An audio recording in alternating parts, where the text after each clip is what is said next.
Bismillahirrahmanirrahim, ladies and gentlemen. Today is our fourth lecture of the chapter number 12 of 11th biology, and this is related to the digestion in the oral cavity and swallowing process. असल में हमने जो बात की थी कि हमने alimentary canal, हमने डाइजेस्टिव सिस्टम जब पढ़ा था तो हमने कहा था एलिमेंट्री कैनाल होती है और एक्स्ट्रा डाइजेस्टिव ग्लैंड्स होते हैं. कल हमने ये बात की थी. मौलवी साहब जवाब दिया करो आगे से.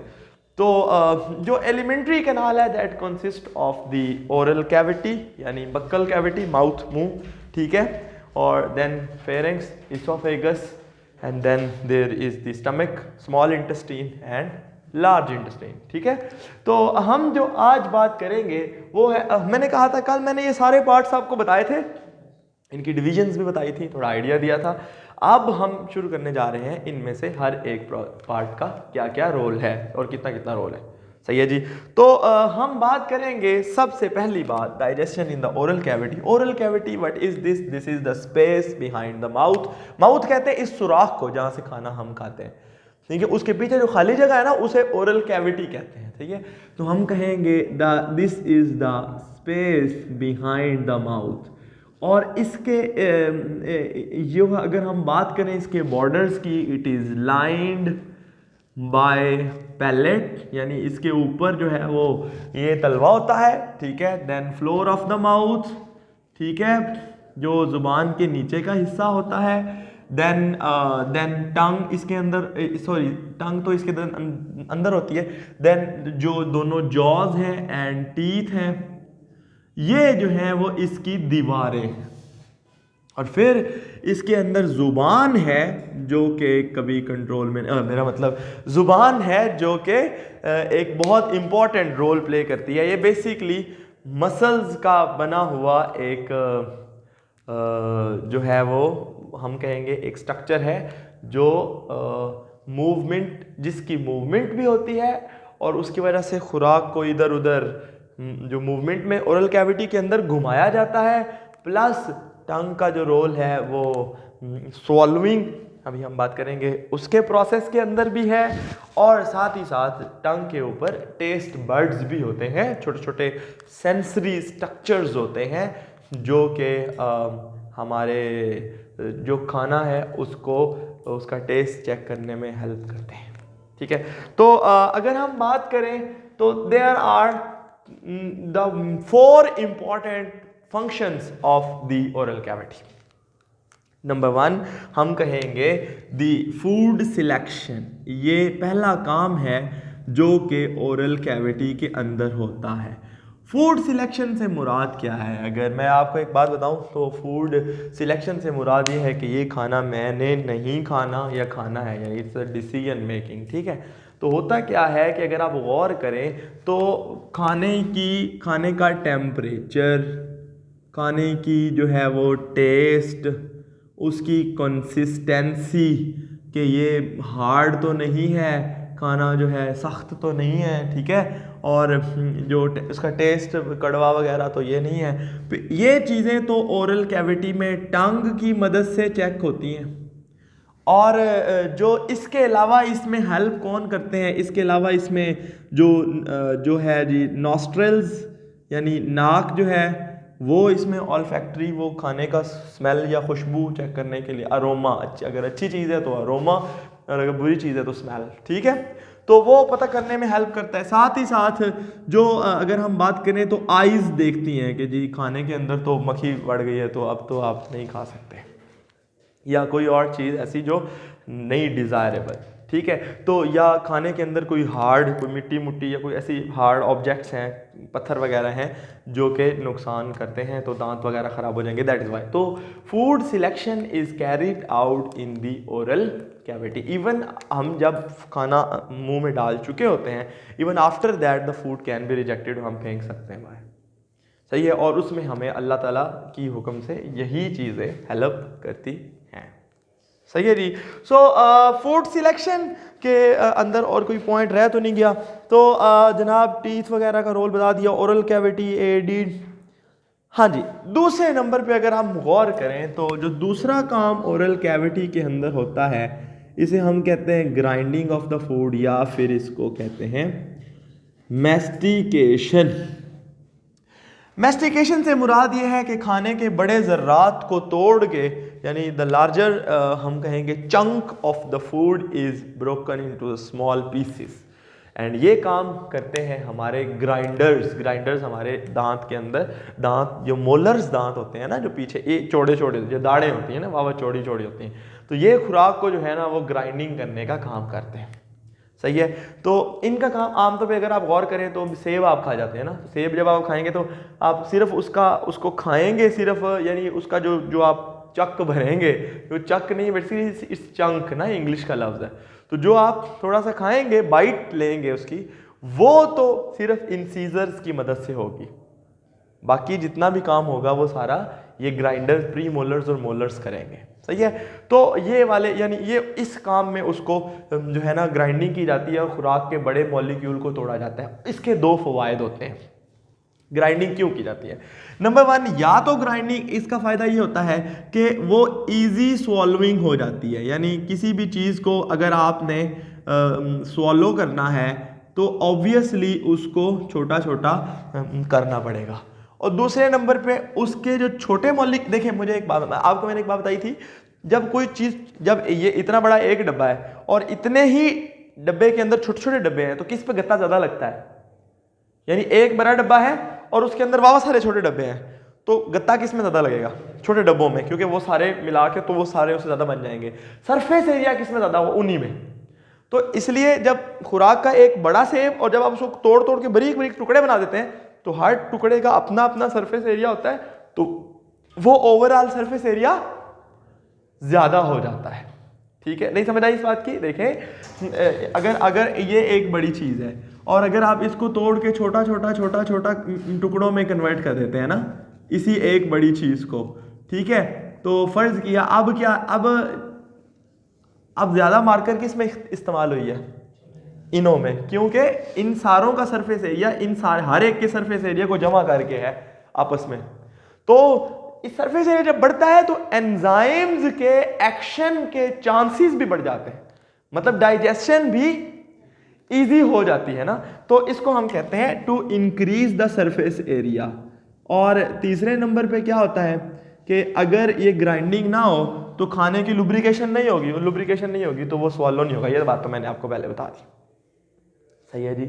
और ये है जी काम मेन। और फिर कई फूड होती है हार्ड, तो उसको सॉफ्ट भी करना होता है। कई दफ़ा आप चने चबा रहे होते हैं और वो चने को डायरेक्ट आप निगल जाएं तो that would not be possible कि उसको इजीली डाइजेस्ट किया जा सके।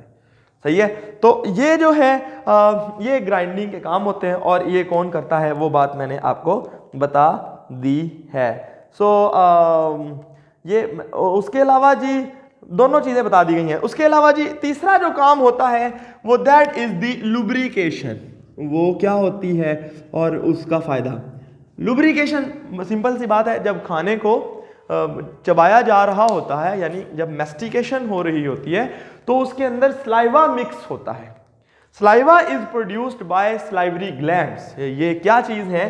बेसिकली स्लाइवरी ग्लैंड जो है, ठीक है, और ये ग्लैंड्स हैं, कुछ ग्लैंड उन चीज़ों को कहते हैं जो सेल्स, मतलब ऐसे ग्रुप ऑफ सेल्स जो कुछ प्रोड्यूस करते हो, they are called as glands. ठीक है, जो स्क्रीट करते हो, खास तौर पे चाहे वो एक्सोक्राइन हो चाहे एंडोक्राइन हो, इन चीज़ों के बारे में आप मैट्रिक में भी पढ़ आए हैं।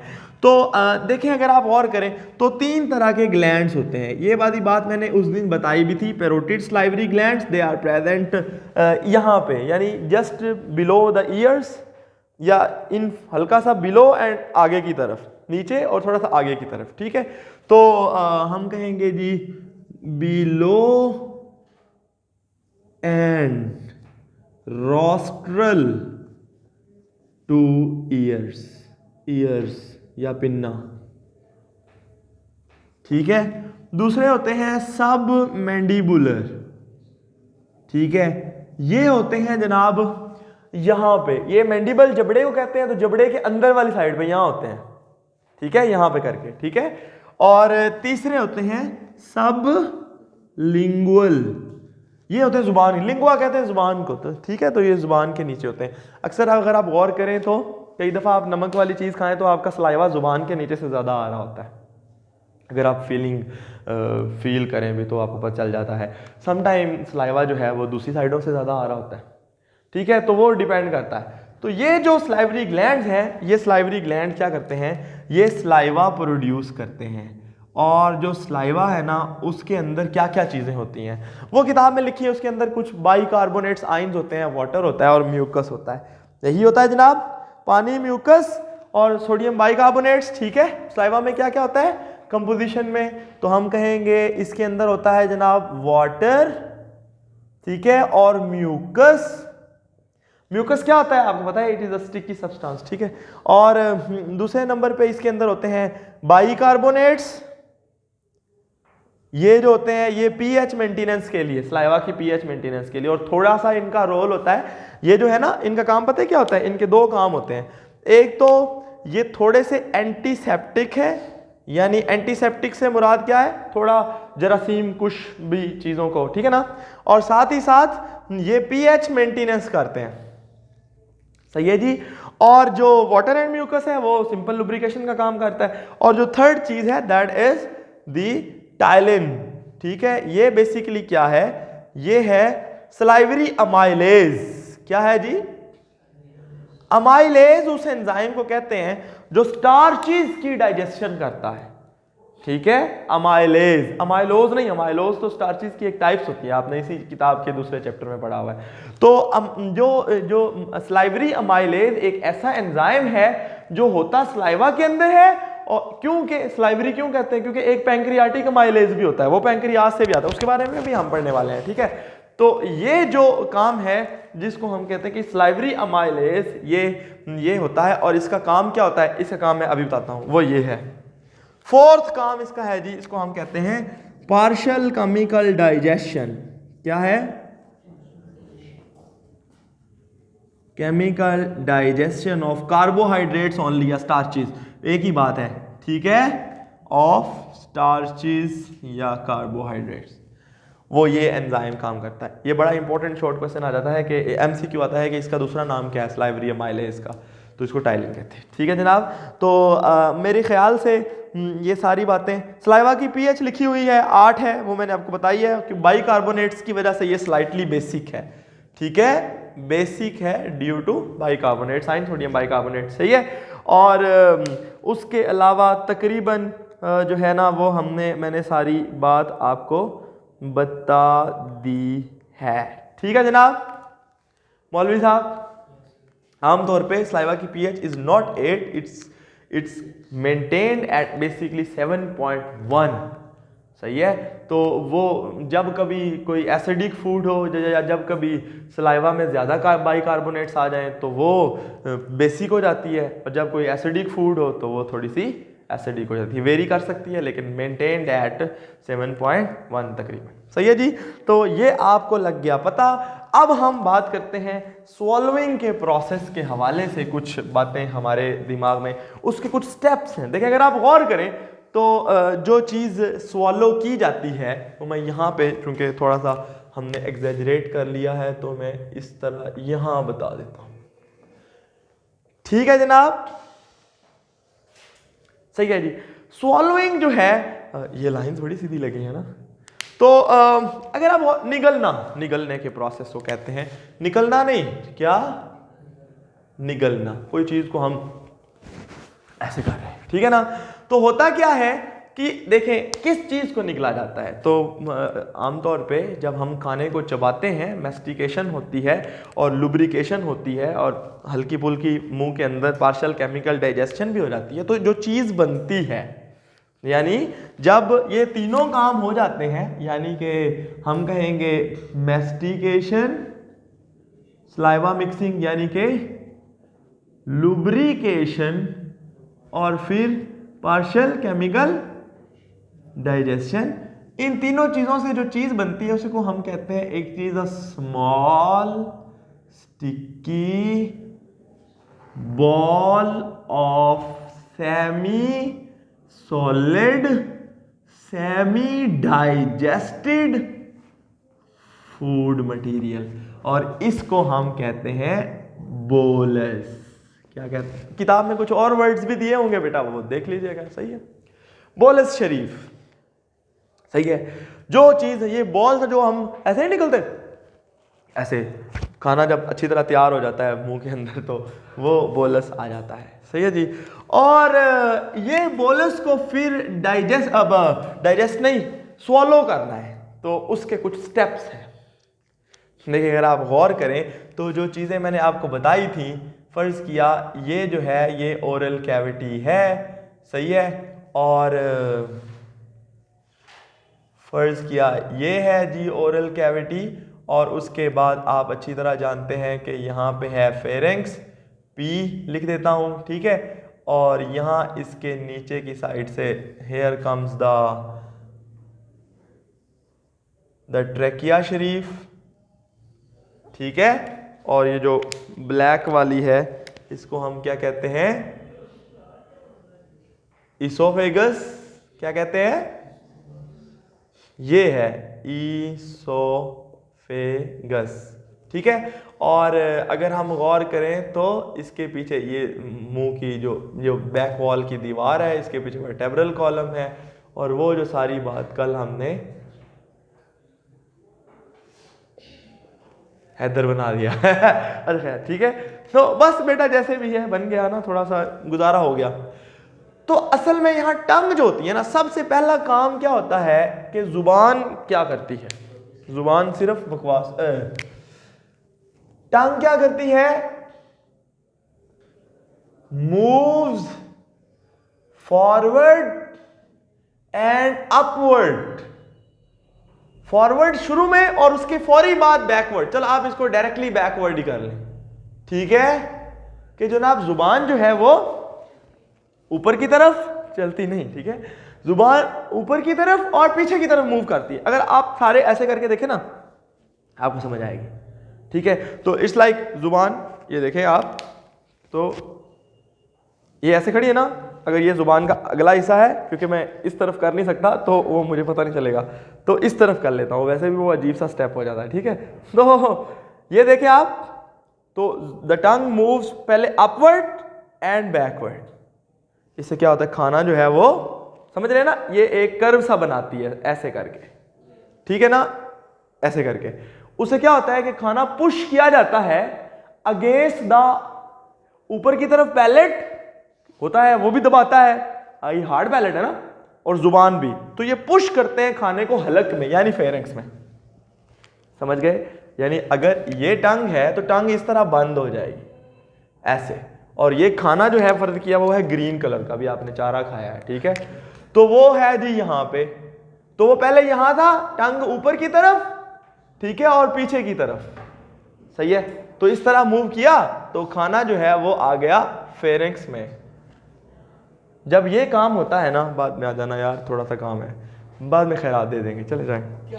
तो जो दूसरा काम होता है ना वो क्या होता है कि जो बैकवर्ड, ये वाला दोनों स्टेप्स मैंने आपको इकट्ठे बता दिए हैं, ठीक है, कि जब टंग पीछे की तरफ मूव करती है ना तो ग्लोटिस और ये सारा जो मटेरियल ऊपर की तरफ मूव करता है, तो जो एपिग्लोटिस है ना वो ग्लोटिस को क्या कर देता है, बंद, सही है। ये दूसरा पॉइंट है, जल्दी जल्दी वो आपके साथ आ गए हैं, ठीक है। तो क्या समझ आ गई ना बात की इसको, क्या कि जो जब टंग पीछे की तरफ जोर लगाती है तो जो गले का ऑपरेटस है ये थोड़ा सा ऊपर को उठता है, अगर आप देखें, ठीक है, थोड़ा सा ऊपर को उठता है, और उससे क्या होता है कि epiglottis covers the, closes the glottis. जो ग्लोटिस जब बंद होता है तो आप समझे इस तरफ खाने के जाने के चांसेस क्या हो गए हैं, बंद, ठीक है, और जब इस तरफ जाने के चांसेस बंद हो गए तो खाना ऑब्वियसली सीधा इस तरफ आ जाएगा।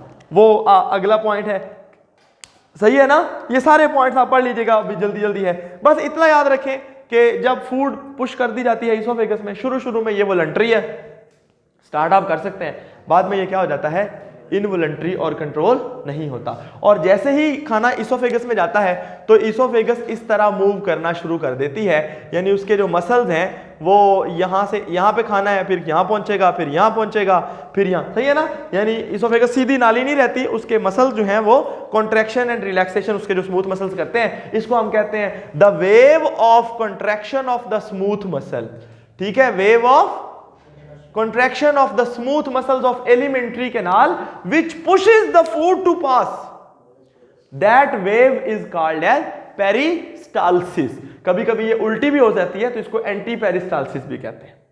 सही है। और कभी कभार ऐसे भी होता है कि जब बंदे को वाह भूख लगी, उसका पेट बिल्कुल जिसे कहते हैं पेट में भूख की वजह से मरोड़ उठ रहे हैं, तो वो क्या होता है कि पेरिस्टाल्सिस ज्यादा स्पीड खाली होता है ना पेट, तो वो पेरिस्टाल्सिस स्पीड से होती है जिसकी वजह से एक पेन सा फील होता है जिसको हम हंगर पैन कहते हैं। ठीक है, वो किताब में ये सारा पढ़ लीजिएगा। उम्मीद है कोई अगर ना पूछा तो कल पूछ लीजिएगा, मतलब ना